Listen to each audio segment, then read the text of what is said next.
Bradley Denniston is a Harrisburg-based indie rock artist. His new single, I've Been to This Dungeon Before, is an epic, moody, but catchy piece of music that features guest vocals from Jessica Boyer and violin from Robin Chambers. Out now on all streaming platforms.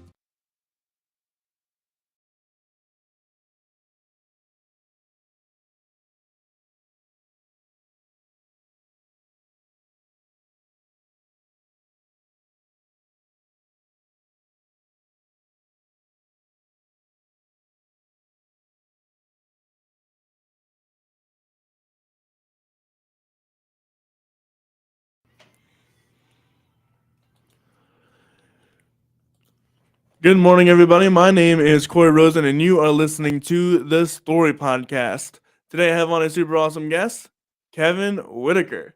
What's going on? What's going on, man? Kevin Whitaker was born in Reno, Nevada, but moved to PA as a kid, so he was pretty much raised here. Kevin grew up around music. He played with some friends and was the drummer for Driving Vegas.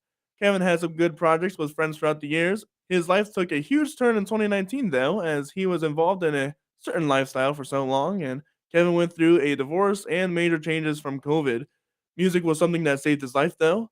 His first release was Part of Me, which was really nerve wracking for him. And then right after that, Unpredictable Love was his second release and was his first major single, which has now been followed by Crown, which is Kevin's latest release. In this process, Kevin connected with Bradley Denniston from Hollywood, California, and Radium Records to put a 7-song deal together to really help him get good music out and start his career off right. Kevin, how are you doing today? I'm doing, man. It's another Monday. It is another Monday. It's a great Monday, though. Not Yeah, too it cold, is. not rainy, not nothing. It's pretty good. So tell me, Kevin, you were born in Reno, Nevada. When did you move to PA? We moved to PA. I'm going to say 89. So obviously most of my life was out here, but I do have like clips in my memory clips of like moving out here because it was like it was just like that big truck. And we're just just driving, long drives, and I do remember that in bits and pieces. But So 89. when did your love for music start, do you think? I'm gonna say probably when my mother bought me my first drum set. I was kind of the kid that always was banging on stuff, in school and on books and on tables, and she said I had rhythm is what her words were. And so she picked me up a cheap drum set, let me have it up in my room, and I just learned my way through, and that was kind of like the beginning, at least on an instrument, Right. for me, to get going and learning music in general. So where did that take you? Did you want to do music forever, or was that just more of a hobby for you at that point? It was just a hobby. Things were different when I was younger. It was kind of like getting involved too deep and stuff like that wasn't really possible for me. But it became more of like a time where we could jam with friends or just kind of like, I guess, keeping it on a down low thing, kind of, you know what I mean? It wasn't like hardcore serious. Oh, I want to tour and I want to do this. Like you see kids, that are raised up into their teens and they're already out on the road doing stuff. Yeah, shout out to Noah Gimney and Addie Grace and all the Oh yeah, youngers. Yeah. absolutely. And it's awesome seeing those artists play and perform. Addie's actually the same age as my daughter. Wow. Which is named Addie. Oh wow. Yeah, it's funny. Yeah. So my Addie loves watching her and stuff like that. So I love seeing how these kids are coming up, and it's actually it's inspiring, to see the talent level. And things are different now with learning music. YouTube, So easy, so accessible. TikTok. I mean, TikTok. Yeah, right. I mean, it's a different world now, when it comes to entertainment and stuff. So, but for me, drumming was just kind of this thing where, because I drew a lot of inspiration from like bands like Tool, Disturbed at the time, and a lot of the rock bands, back then. But then I was a huge, I'm still a huge fan. I'm a huge fan of Dave Matthews Band. So Really? I'm a big Carter Beauford fan, and that was probably one of the biggest things. I do remember being involved with a group of people um, that I was tied to in religion at one time, and we played a lot of Dave Matthews songs, and that was kind of like a learning tool in itself because everybody was really good, and I had to learn these drum parts and to the best of my abilities. Right. And so I would learn them, and we would play for like weddings and graduation parties. It was a fun little time for me.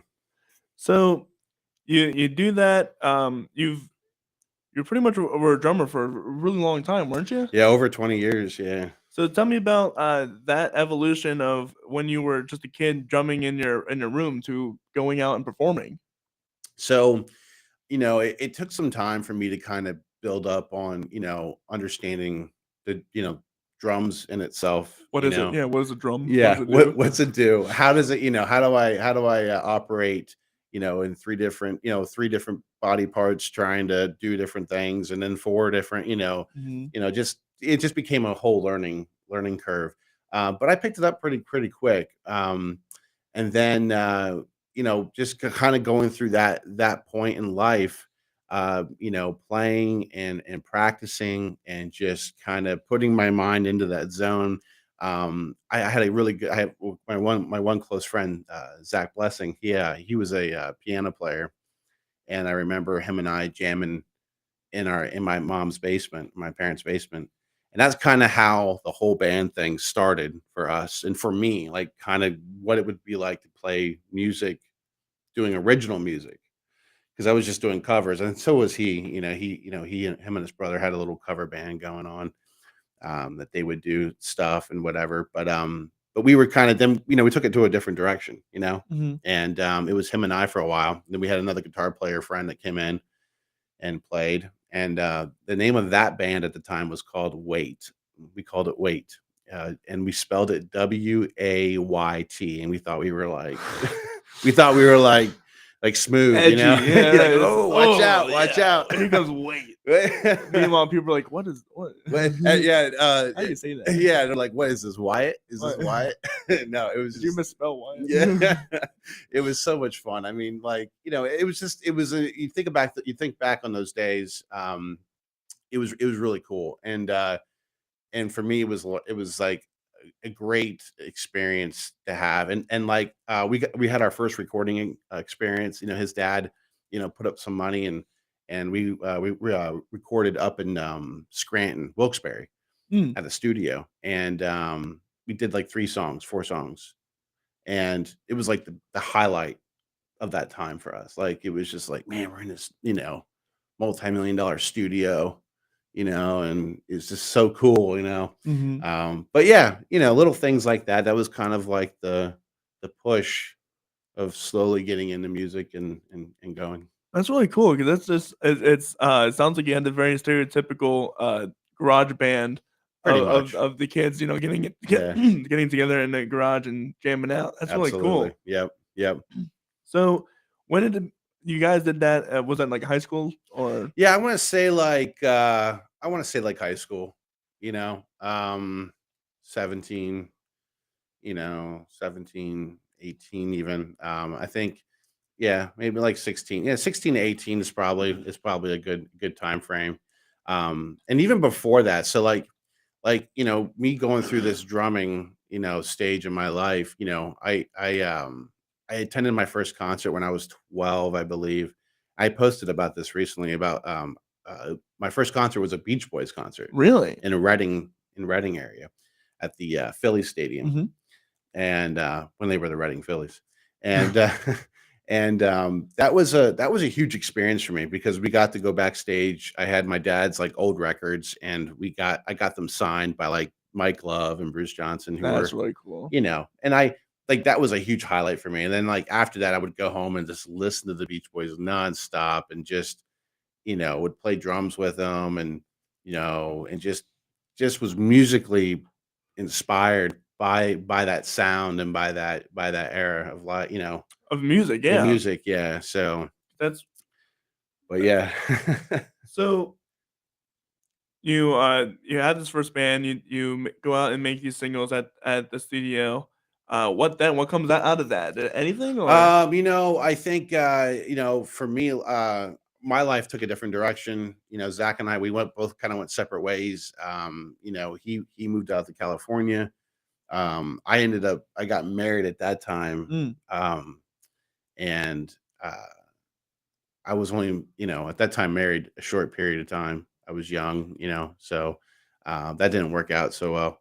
But yeah, it was like life went a different direction for us, and we only got back together musically back in 2008, 2009, nice. and that was when we formed Driving Vegas.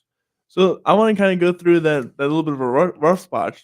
Every musician has it. Mhm. Let's talk about it just a little bit. Yeah, I mean, so there was a time that my drums and I just musically, I stopped. I didn't do anything. My drums were just down in the basement. And this was for a long, long time. And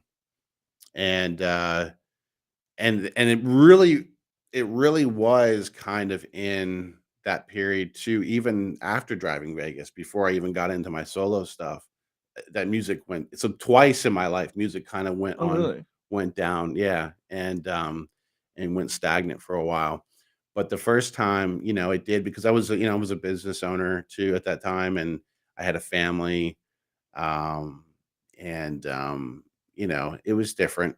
It was a different time for me. So, um, but my I guess my goals and my ambitions were set differently because that's what I was told I needed to do, to have Mm, a successful life.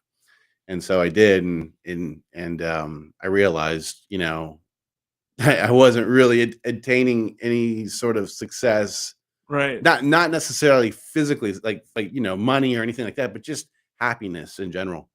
I the happiness that I was told I was going to receive, I never got. I was never happy in my previous life, and I had to really, really discover all that. And so, what was the breaking point that you discovered? I need to get back to music. Um, well, it was kind of so like in 2018, 2000, let's say 2017, 2018, I started like, it's past Driving Vegas now, and now I'm married again. And at this point, I was married quite a while. I got remarried back in 2009, and so I've been married, for a little bit. And again, I have two little girls, and my life was still kind of different. And but I had all musical instruments in my basement, and at being a drummer, we're kind of limited. We need a band, right? Unless Uh, you're Phil Collins, yeah, and that's your Phil right? Collins. I didn't sing. I never had I never did any of that stuff. I never, I didn't know, I didn't have anything to make music. I never played guitar. I fiddled on a piano for a long time. But I've always been musically inclined. Like I have an ear for music, Mhm. and that's the way I feel my way out through it now. And I went downstairs. I was playing around on the drums. I went out and bought a electric pad and was playing with that, and intertwined it with my regular drums. I was like, man, this is really fun. I was kind of like starting to get it again. And then I was like, man, I wonder, like, how hard it is to record your own music and stuff. And then was looking at all these DAW systems, Pro Tools, Ableton, and Logic Pro, which I Mhm. use now, and just rediscovering things. GarageBand, I think, was another thing I fell into, and it kind of inspired me as well. But it's just getting back into the whole swing of it. Right. What's it like? How do you do these things again? Because I don't Mhm. have a band, so what do I do? So I started putting stuff together, and slowly putting stuff together. And it was like stop and go for a while, Right. stop and go. Get into it, get out of it.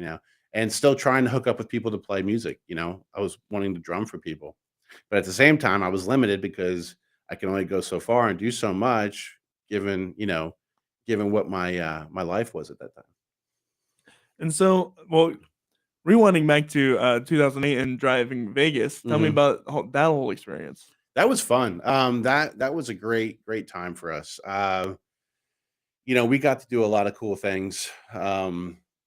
So Zach and I, when Zach moved back from California, we got back together, and at this time, I knew a engineer producer guy out of Harrisburg. Really cool dude, and he had a studio in his family's home, and awesome studio, and it was called Aftertouch Records, is what he called it. And he did a lot for us. He really did a lot for us. He sacrificed and got us going and got everything going and got our first EP put together, and we released it. And that whole experience started happening for us. Playing shows, traveling around. Um, and at that time, I had my first child. I was Mhm. married and had my first child, Addie, and she was going to these shows too. I mean, people, they all remember her coming to the shows, and she had these headphones on because it was so So loud. loud. Yep. It was just a neat experience. But we played, I think, Millersville. Then we played the college there. We played when HMAC, before they did all the remodels. In fact, we had our CD release party there, right there on the main stage there. You know, it was completely different back then, Right. and that was a big spot for us. And so it was neat, like it was a different experience for us. We got to, that's how we grew. Like, we're maturing as musicians, and working with Zach. Zach's a fantastic singer and artist, and then bringing on guys. We had a bass player, Dave Thompson, that came in, played, great bass player, and then we had Nate Fowler, who's a fantastic guitar player, and Greg Gunther, who was a piano player, who's a friend of the studio, and but he came in and was playing, and he did a lot of great things too. So we had a nice core of people. Was got through our first CD, was been working on our second release, and then things kind of just got a little haywired, to be honest with you. And I left, thinking that my life would be different. You know what I mean? Like I needed to focus on what I'm supposed to be doing. I guess What you're supposed to be what doing. I'm supposed to Yeah, be yeah, yeah, doing. yeah. You know, Being um, an adult. yeah, being adult, and having like this. I had a very strong religious upbringing, um, and that really just put a hold on everything in my life. Like, and that's really what I went back to. I was thinking, okay, this is what I got to do. That's what I'm told I got to do. So I'm doing it. I did, and I just Uh, nothing. Yeah. nothing. Yeah, and um, I get church musicians get that a lot, Yeah. where people are like, "Oh, don't you want to do what God is telling you it's supposed to be doing?" Yeah. As if being a musician isn't something God would tell you to do. Yeah. Yeah. Even though the biggest book in the Bible is literally Psalms. It's all songs. It's Yeah. all songs Yeah. written by David, a man after God's own heart. Exactly, exactly. It was yeah, it was just the way the mentality was and is now. I mean, unfortunately, it's very hard to be yourself, and you're put into a bubble. People Then can be plastic. yeah, and, Yep. and then you're putting, not only that, but you're also putting God in a box, which is Mm, really not a good idea. no. But you have these conversations with them, or you try to discuss these things. You're wrong. You're wrong for saying it. You're wrong for thinking it. And so I left. I got out of it. I mean, this is later on. So but that's where I'm at now. That's why I'm not doing anything like that anymore. Uh but then that's my I was pursuing all these things. I was so music then had to take a back seat. I had to focus on this other stuff, and I wish I never did. I wish I would have stuck it out with driving Vegas, and I feel like we would be a lot further, I think, in our musical careers, um, in different ways. But yeah, I mean, it is what it is. You learn from it, and So was like the church like pushing you away from your music or It was just encouraging me not to do it, encouraging me not to have a relationship, um, like that out, outside what, of the, congregation, just because it wasn't don't interact with sinners or pretty whatever? much, Yeah. yeah. I mean, that's pretty much Oh, how it gosh. works, it's the fact that if you're not one of them, if you're not with them, you're against them. Right. Pretty much. Dude, that's so dumb. That's something that really bothers me. I'm a Christian. I don't know if you're still Oh yeah. I mean, okay. I'm not. Yeah, I totally, yeah, So, yeah, and I'll have a quick conversation about this because we do have a Christian following, and we're all on LBC Radio. yeah, Uh, musicians need to know this. Just because you interact with sinners on a day-to-day basis, I mean, we're all sinners, yeah. right? 100. Everyone's, I mean, depending on what you believe on, totally depraved or everyone's a Yeah, sinner. No one's perfect. We're interacting with sinners all the time because everybody's a sinner, and no one's a worse sinner or less sinner or whatever. yeah, Everyone's all evil is evil in God's eyes. It yeah, doesn't matter if they're doing drugs or if they're doing whatever. It mm, doesn't matter. As a musician, yeah, you're more inclined to interact with more of those on the edge people who are doing the drugs, who are yeah, sex, money, and drugs, right? That's the whole yeah, industry. And where did Jesus go? Right when he was yeah. alive, he went to the prostitutes. He Hmm. Oh went yeah, to the people who loved money. He yeah. went to all these corrupt, awful people, Hmm. and that's where he hung out. Yeah. What industry could use the love of Christ more than the music industry or Yeah. entertainment industry? Entertainment. Yeah. I mean, it's definitely, yeah. You're hitting it right on. I mean, the thing is that there's these groups of these organizations, there's and all these religions in the world, right? And some organizations are much more in tune, or they're much more hardcore in pushing that you need to be, this is you leave the fold, that's it. Or if you sin and you don't You don't say the sinner's prayer or yeah, or you don't let the let the congregation know what's your actions. We have to, or you show that you're not repentant. We're going to cast you out of the congregation, and that's a huge thing too in this organization. They cast you out, and they'll cast you out even without it being official. And really? yeah, like and you'll lose your family, you'll lose all your friends. I mean, there's people. The suicide rates is huge. Do you want to shout? Will you say the name or I don't. Yeah, I don't. okay? Yeah, I That's probably. fine. Yeah, I would rather not. Just because. I'm curious. So Yeah, we could yeah, talk. we something to Yeah, add yeah, to that. I'm very curious about that yeah. now. But That's you're something gonna laugh when I tell you. But it's.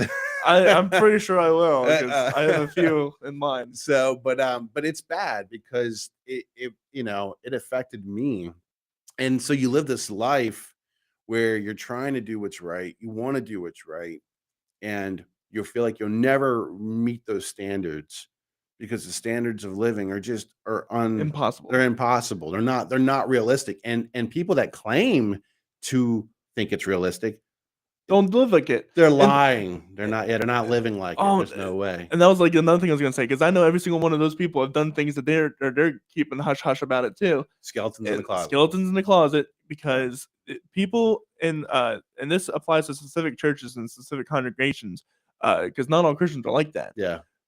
People need to know that everyone is a sinner Yeah. regardless. Yeah. There's no perfect person in this world. If don't matter how good of a person they are, Yeah. everyone has their skeletons, everyone has their demons, Yeah. and you can't judge other people for their spiritual journey because Yeah. everyone's spiritual journey is everyone else's spiritual It's journey. different. Yeah, it's different. Like you shouldn't be shamed in certain things, like in certain, even like growing up, right? Maturing as an adolescent, you're like there was just things that you had to be careful with because it's like, you made mistakes or you're doing things like that, you'll be shunned or you'll be casted out. And even by like I know people who've been casted out even when they were 17, and they were pushed out of their own home, and they end up going through different lifestyle changes and it was hard for them. Like it mentally mess them up. Yeah, it will. And that's not the love of Christ at all. That's not the love. And that's what I had to realize. Like, like, and if any of them are listening to this, I know they're probably just they know what I'm talking about, so they're shaking their head. But the truth is that that's not love. Like, it is not love. It's not. And that's not how it works. And so basically the way I've the realization of everything for me is now is that, if my life is that bad, and if I'm living this horrible, horrible life, then I'll be judged in the end, and now, God will handle me in the end. You Right. know, I can't, you can't live life thinking, trying to micromanage every little thing that you're doing. And 'Cause we're not supposed to. no, it's not, it's impossible. And Yeah. people they're lying if they're saying, well, I can do it. I mean, yes, yes, Kevin, I make mistakes, but I still, I do this and I do that, and I give devotion, well, that's great, but what mistakes are you still making? Like, are you coming forward with your mistakes? Like you're telling me to do. You know what I mean? Like, Mhm. so these were things that really, as a child, as a teenager, it really screws you up. It messes you up, and it hurts you, and it's very hard to come out of it. And I know so many people, Corey, that are just that they're gone. A lot of them are mentally gone Mm. from this. And they've lost a lot of everything in their life. And so now I've refused to go down that road. I refuse to be a statistic, Good for you. So, as of 2019, I had to withdraw myself from it. Oh, good on you. So Good yeah. on you for realizing that that's a problem because that is not love. Casting, I mean, discipline, yes, Sure. there's a discipline in love, right? Yeah. But to completely shun somebody, to completely think of, what's the one parable that everybody knows outside of Christianity, right? It's the son, right, Yeah. coming back to the father. Mhm. What is that story called? The prophetic. Yeah. Oh, that's funny. I know. Parable of the, oh my gosh, Parable of I'm drawing the the blank. it's something with the P. Yeah. But the point of the I didn't story yeah, it'll is, come to me, it'll come yeah, to me. it'll come to us. The point of the story is that uh this kid, Prodigal son. prodigal son, that's Yeah. right, the prodigal son. The kid wants to leave, take half of his inheritance early, spends it all, wastes it all, Yeah, and he's a complete utter disgrace yeah, in society. He comes back crawling back to his father, yeah, and he thinks, oh, they're gonna hate me, blah blah blah. yeah. No, his father comes up and runs him. His brother Yeah, is the yeah, person that hates him for it. yeah, But the point is, as a community in Christ, we are supposed to be loving to those who come back to us, yeah. who realize they make mistakes. Sometimes you have to allow people to make mistakes. You know what's funny? I was the most judgmental person too when in that organization. I I'm sure you judged had to be. everyone, like, and because you were judged, like your It was ministry a fight. time. Yeah, like if you're because you had that, they want you to uphold a certain ministry time, every month, and then you report that time, to the congregation, to say that, hey, anybody could have made up their time now. Like, someone could have Right? said, oh, Yeah. I did 50 hours, and they only, they didn't do nothing. Right. Yeah. It's like faking your practice logs. Exactly. Yeah, it is so bogus. And but when you're young and you're growing up, And you're that's malleable, and you're, this is it. yep. This is life. This is what I got to do. Um and but nobody like wants to sit back and listen to this and say, okay, yeah, maybe there is a little bit of a flaw here. Like, this is, and another thing is they claim to be, the only true religion, which is another flaw for me, because, I think there's a lot of things we can take from a lot of organizations. I think if you're following the Bible, you're following it, to the best of your ability. I think there's some things that are not practical, and I think there's things that are practical for use. Yeah. And some things in the Bible don't apply to us anymore. Exactly, exactly, and I strongly believe that. But, like, the judgmental thing, I wanted to touch on it, is that, I was a jerk. People, like, just even like, well, you're that's what you do with your life, well then, that's not good, and your You're going to judgment's hell, coming. or Yeah, your yeah, judgment's coming soon, and I hope you wake up and find your way back, or and like stuff like that. And that's not it's right. abusive. Yes, Yeah, it is very abusive. um it's definitely cult like behavior, and you hate to use that word. but it's so true. It's so true. And You have to that's realize when your own religion is becoming a cult, yes. because Yeah. if you read the Bible, it's nothing like that. The whole point of the Bible is redemption. If Yeah. there's no space for redemption in your religion, Mhm. it's a cult. Yeah. Oh, yeah, Sorry. well, yeah, and I think that's exactly where a lot of folks have fallen into. And yeah. So now it is what it is. Yeah. I've taken steps onward. And Corey, I lost a lot of people, including some of my own family, and it's very sad.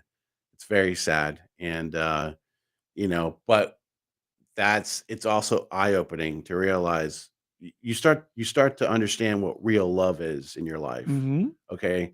And like we all hear it. Oh, I love, you say I love you to our friends, right? Mhm. you know but what really is that love? Like, is that love really genuine, unconditional? Is it, is there something tagged to it? All my friendships and in that past were all conditional. Right. As long as you follow our way and think like us, Yeah. we love you. Yeah, exactly. That's not So now I have, like, I've grown, regrown my friends, and gotten, friends that have genuinely care about me and love me, and and that's different, and it's nice to have that. And I don't miss any of the people that I was affiliated with. And again, I know that's mean. and just sometimes you have to break But it's ties. true. I mean, it is Yeah. so true. And, did I have good moments? Sure, Sure. Yeah. absolutely. Those will live, Those will live. but Yeah, just because something was good sometimes doesn't mean it's good all the time. exactly. And there is a time where you have to realize this is not going to be beneficial for me in the long run, Yeah, and I will not stand for this anymore. You exactly. got to Get take a get stand me for yourself. get me out of here. Yeah, get me out of here, please. So you did that. That was like 2019ish area. Yeah, yeah. So that 2019 I left. Um, and at the same time I was going through a divorce. So I Mm. was married 12 years. Was that a part of that whole situation too? No, Or well, yes and no. You know, my ex-wife, who now I'm, like, we have a great relationship, that's good. with with raising our children, and she's a good person. So I mean, she has a good heart.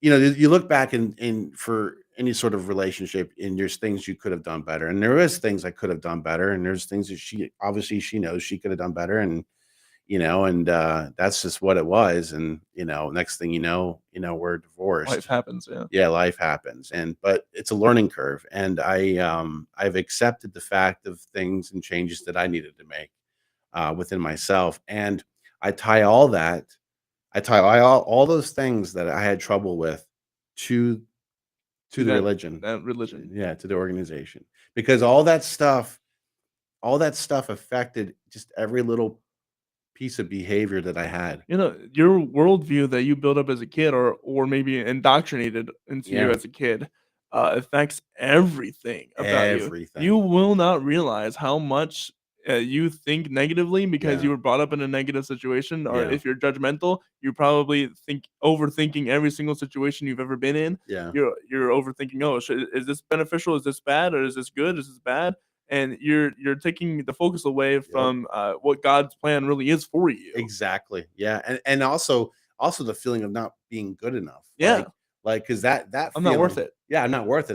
That feeling in itself is very hard especially to. for a kid. Yeah, for a kid, because yeah, I mean, I did not want my girls to go through that, and that was another huge thing, is reason, that we pulled away. But yeah, I didn't want them to go through that, like, because see, like, I didn't associate with a lot of kids. We call them worldly kids, Oh, because yeah, mhm. when I in high school and middle school, like, I wasn't allowed to do extra activities. I didn't have band. I couldn't go to band. I couldn't Really? go to football games. I couldn't go to prom. I You were couldn't do the segregated from your culture. Yes, because it was a bad lifestyle. It was bad. It was worldly. It was immoral. And if you do those things, it's going to take you away from God's God. organization, right? God's true organization. But in reality, and some people wake up from this, they call it waking up, and some wake up, some don't wake up. Some they're in zombie mode for the rest of their life, and they'll die that way. One being, unfortunately my father, and which I love him to pieces, but he's just, His blinders are blind is on. on, yeah. Yeah. And it's sad, it's sad to see that. It's sad to see these people be that way. But that, like, see, like, I lost all that. I lost all out on all those things, and I wasn't gonna let my girls do it, and so going through my divorce, I felt like it was a wake up. I felt like it had to happen. And I've said that before, is that, we were married 12 years. And I think there was things that just needed to happen, and it was a wake up. It was like a reset for my Mm, life, and it was a reset for her life. And it just, that's okay. we got two beautiful girls out of it, and that we're raising. And so that's I think that's a win right there, Right, of course. so. But it was challenging going through those times. Like, it was Oh, it I'm was sure. bad mentally for me. I was in such a bad mental state, because I was not only losing my marriage, I was The losing entire community. community. I Yeah. lost everybody. And people are like, and you think that those people, like, these are God's people, right? You think they draw close to when you're going through those tough times? No, No, none of them did. no, They all they don't care. they don't care. They all scrambled about. They acted like they care. They don't know how. They don't see, again, they don't know genuine love. Yeah, all right, That's not genuine it's love. not. They would say, "Oh, how are you doing?" "Okay, cool," and then leave. And that was Exactly. their version of caring for you. I had people, including, my friend Zach and my friend Todd, like, I had some really good people that were actually, these are people that are in the same environment that I was in. Mhm. These are the same people that went through the same thing. So we were all in the organization together. But these people were, I wasn't the only one that was waking up and seeing all these things. There's a That's good. lot of us seeing a lot of things. But everybody's handling their own, it does their own thing, and that's that. But these are the people that pulled me out of this pit. Um, that these are people that actually genuinely love me, and they cared about me. And if it wasn't for them, I don't know if I would still be here, to be honest with you. Mm, I mean, it was just such a dark, when you go through such dark times, um, you know, e- nothing in life matters at that point. Nothing, not even your own children. You're just miserable with waking up and feeling the way you're feeling. And until you get past that, until you can find your worth again and find what you're good at, it's a challenge. mhm. It's a challenge. And unfortunately, some people don't make it through that, and we hear about it all the time, or they fall into alcohol or drug, like, how heavy the Oh, drug yeah. use is around, in these areas now. It's bad, It's incredible, yeah.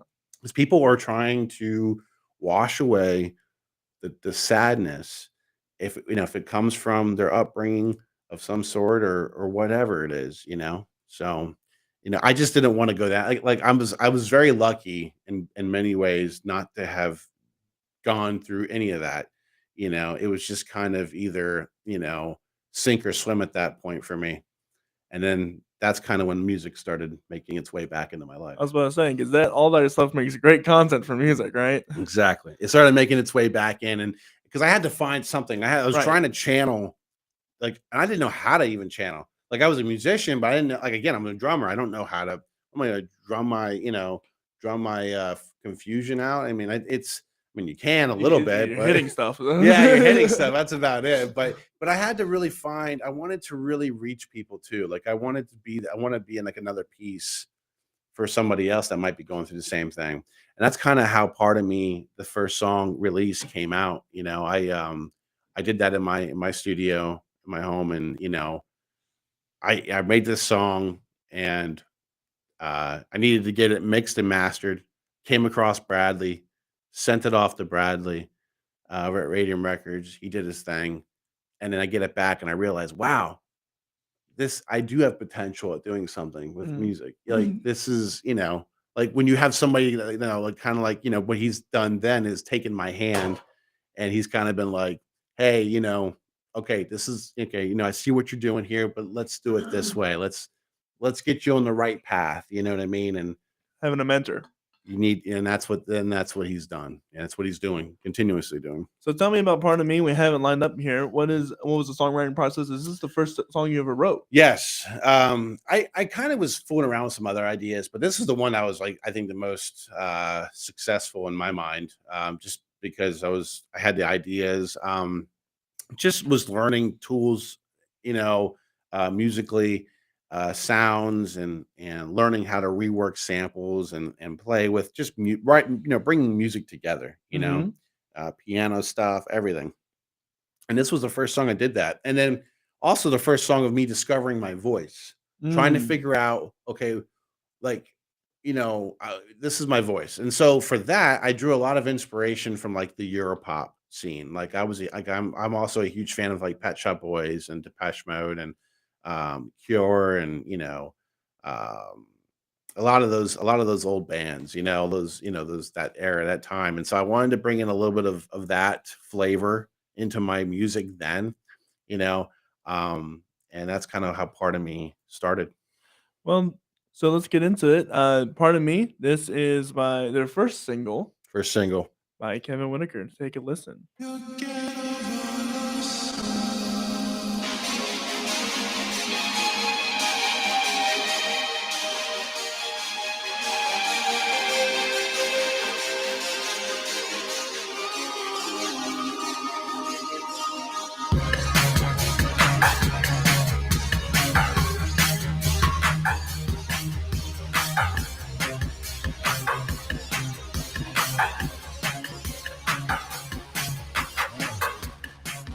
If you feel always the love, making it all make sense.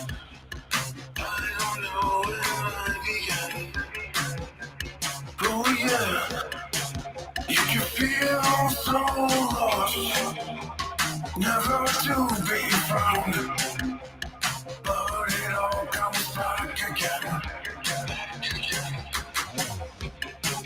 When I took my time to find myself, feeling all good again. I would never not run away, wouldn't listen to a word you say anymore. I would never not run away, wouldn't listen to a word you say anymore. You don't really need to know everything I had before, or the reasons why I loved you. I can find my way, living on this road. Maybe at another time. I would never not run away, wouldn't listen to a word you say anymore. I would never not run away, wouldn't listen to a word you say anymore. I don't know the fear. There are no more tears. I'm waiting for me to find my way. Wait and see. Wait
And that was Pardon Me by Kevin Whitaker. What a unique style. Thank you. course. I mean, yeah, I was just kind of like, I don't know what to call that, but I mean, it was just because my voice, that's the thing. My voice, it's like a pop, that pop sound, like the electro pop, whatever, with a rocky EDM, edge yeah. to it. EDM, yeah, has a little rocky edge to it, but then my voice kind of changes everything and changes the dynamics too. Some like it, some don't like it. It's just, And that's everything. yeah, That's everything. So, but yeah, that was the starting point. I mean, that's how I really was able to, grow from something, and that was that song. and then you have Unpredicted Love that was relatively soon after that.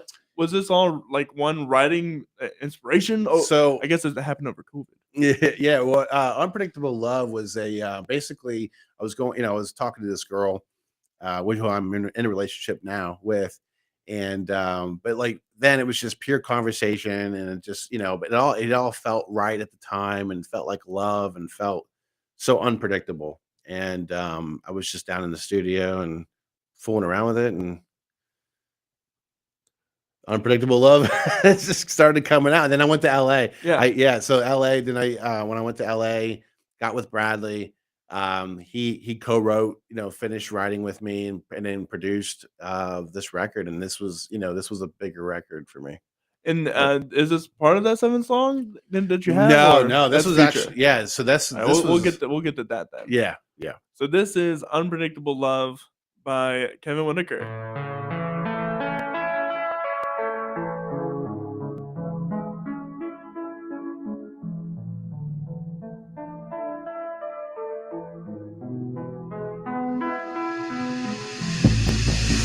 This is us, after all.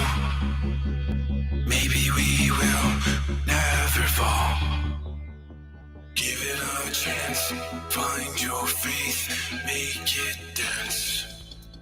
Open up to me now. Tell me what you're thinking. Let me in, let me find your heart once again. Gotta wait on her now. Gotta see it through her eyes. She knows it's everything. Unpredictable love. She's gotta know it's all true. Gotta follow her heart. She's gotta find the faith. Unpredictable love. I know that this is a game. We don't need to slow it down. Looking for a way out of this shit town. She goes by a different name, all alone in front of a crowd. An unpredictable love is starting to find you now. Gotta wait on her now.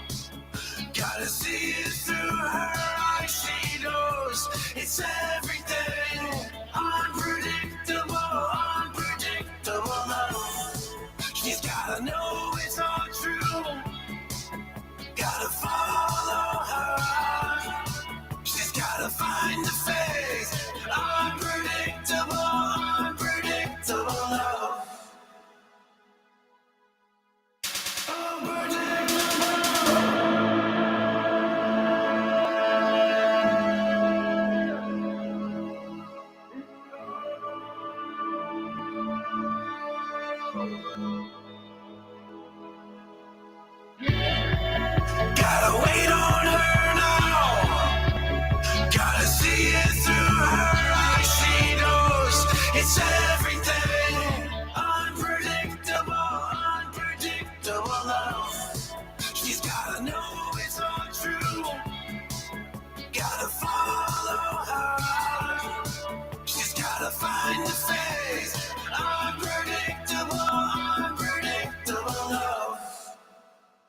and that was Unpredictable Love, and that one did a lot for you. I did, yeah.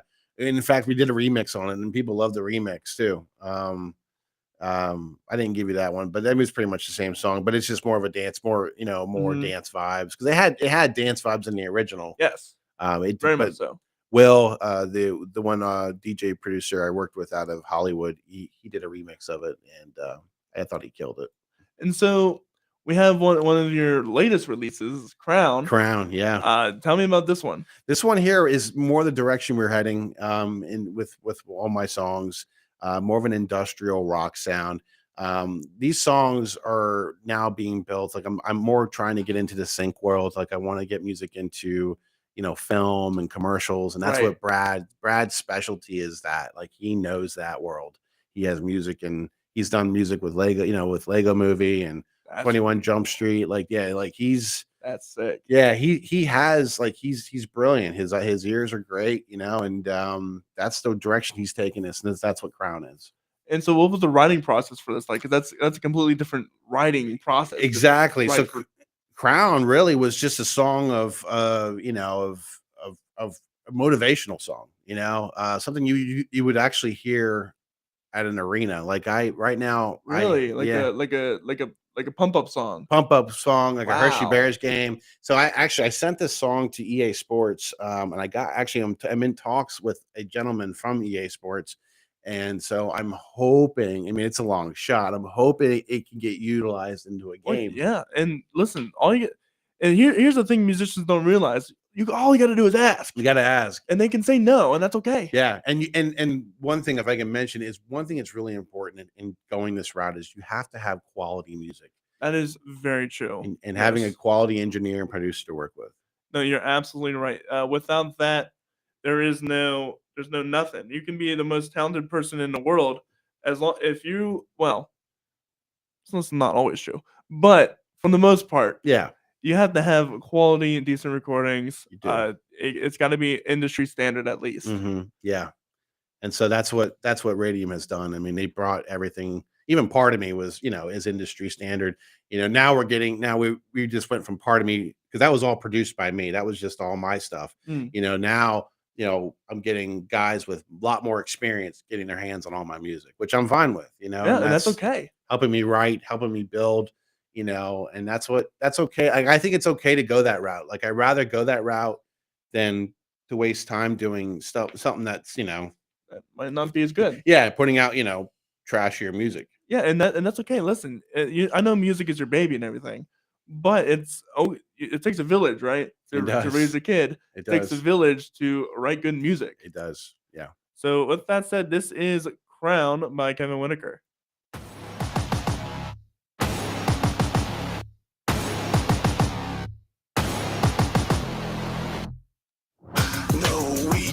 Baby, I'm a warrior. I gotta get my pay. Beat broken down like a modern man, fighting through the pain. Quiet, settle down, calm it down. Back to work, ring the bell. Watered down, beaten down. We're running out of faith, can't be saved. Fight! Fight! Fight! Roll 'em on, man. Put 'em on, man. I'm fired up, man. Give them hell. This is not a running game. Put your crown back on and fight. This is how we kill the pain. We rise, love, and fight.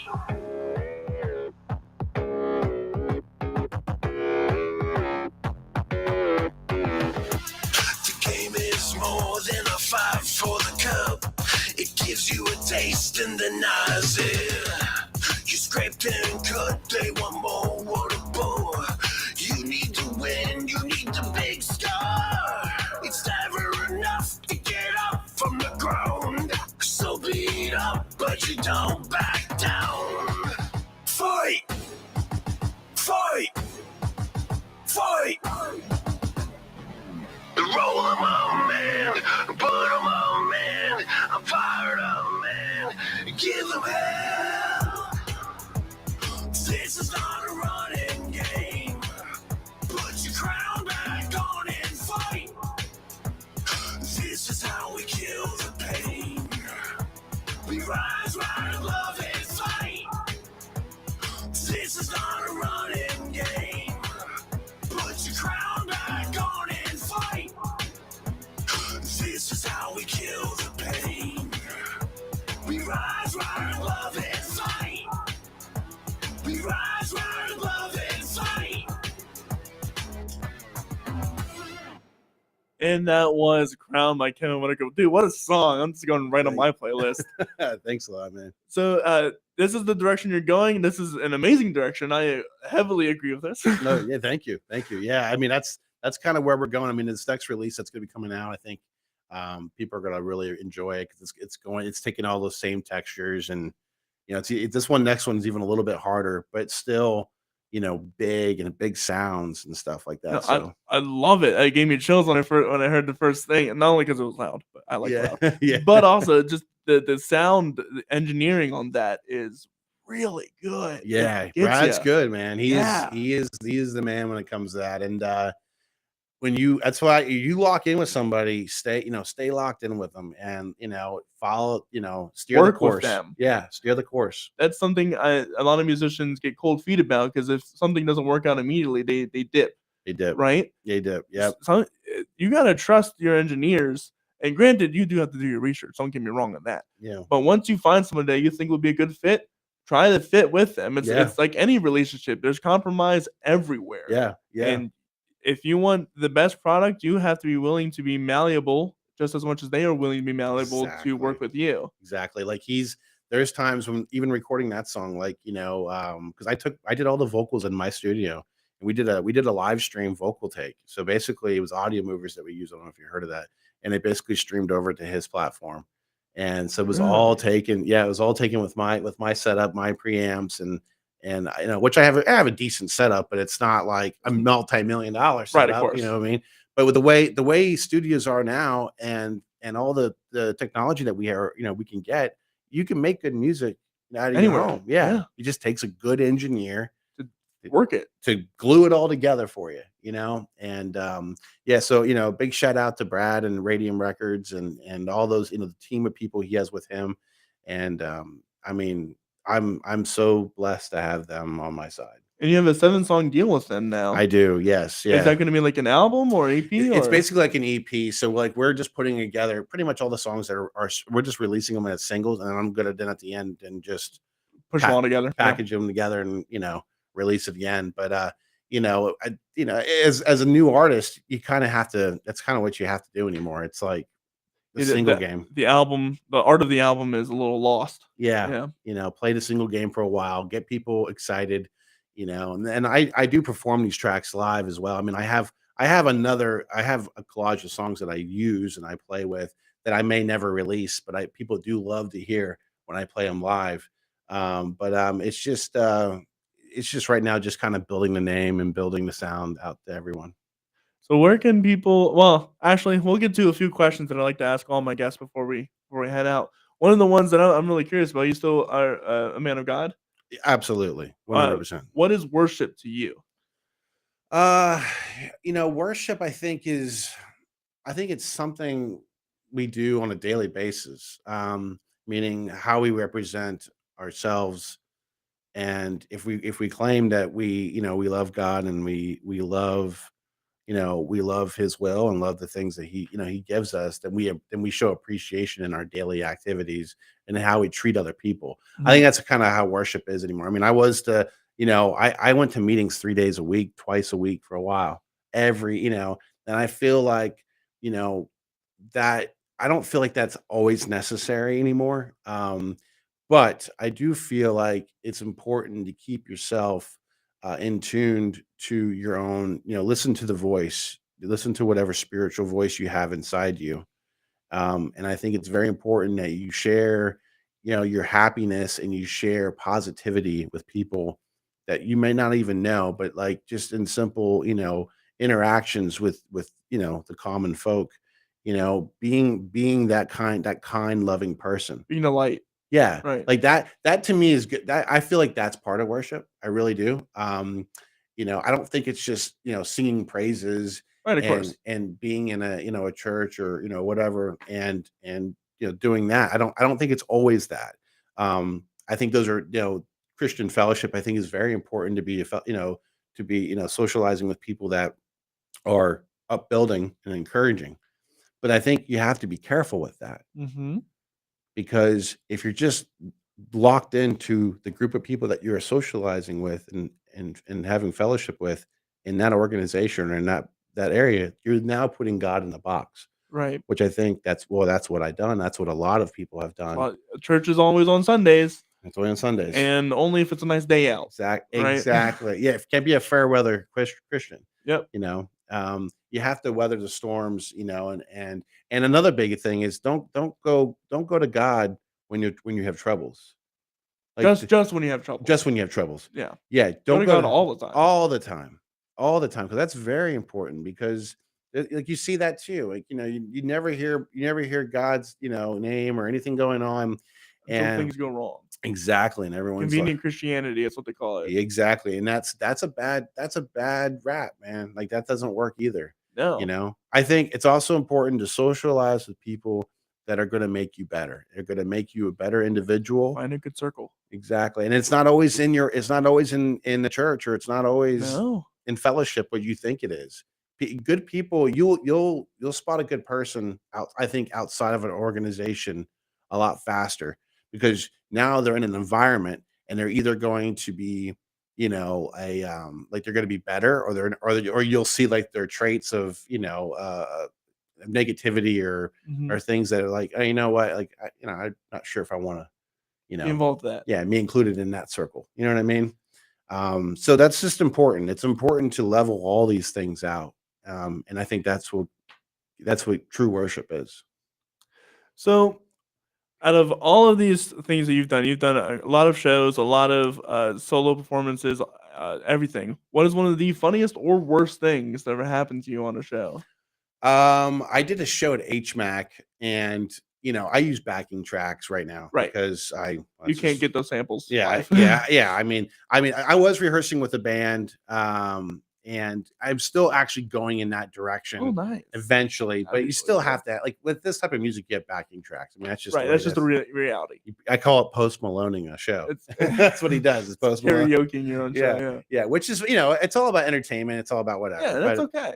And but the worst thing I had a backtrack issue, and it ended up like fuzzing out during this one show at HMAC. And I learned like there was a certain tool I used, and I was like, I'm not using that again. And so I have that all mastered and down to where I shouldn't have any problems. I did it. I've done shows since then and never had an issue. Kind of learned from it, but that was such a fun like experience because it's like again, I'm all about the theatricals and like the big sounds. And so like when you go into like, you know, a good venue and they can, take your sounds and like, you're rattling the walls and people are just Mhm. like staring up at you and they're like excited to hear what you're gonna do next. Like I've gotten those vibes even with the few shows that I've done. And it's so neat. And then like that makes you feel good because you feel like you're doing something right. Worthwhile. Yeah. Yeah. It's not about the attention thing for me because to be honest with you, I don't like to be the center of attention. That's fair. I never did. But I kind of put the show on when I have to be, and because I do like to perform. I do like to perform, and I do like to share my music. So you kind of have to have a give and take there. Right. Of course. So, what'd you do when it fuzzed out? Did you just like stand there like, or did you? It was towards the end of the show, so we just it almost just like ended. So we just kind of Okay. finished out the song and That's fair. called it the day. But yeah, I mean, people still loved it though. I gained about, like 6 followers off of that, which because it wasn't a packed audience, but if I can gain one person out of a show, that was that's a success for me. I opened up for Corey Feldman last year. And that was fun. People really enjoyed what I was doing then, and yeah, I mean, I met some great people too along the way, just other artists and other sound engineers who run some of these venues. And it's been a good run, like just getting started. I just started really. So Yeah. And you Yes. started off well. Yeah, I'm trying. Yeah, Very that's what I'm well. trying to do. Yeah. I appreciate that. Yeah, I like to try to, I guess that's the business end of me, because this is a business, Yeah. I do know business. I know what I gotta do. Sometimes it's hard to get to that point. Yeah, To that's where I'm at. I'm not a business person. I'm a visionary. And that's okay. Yeah. I mean, it's just understanding, like, eventually you're gonna want to make some, something as you Money. go. Yeah. I mean, unfortunately, we don't work for free. I mean, I wish we Yeah. lived in a world where we can do that. I think things would be differently, but it's different. But I don't know. You have to kind of find a way. Okay, like that's what I'm doing with my music. If I can't sell enough of my singles, can I get it into film? Can I get it Film, in yeah. commercials, and I can get a residual of some money coming in? Yeah.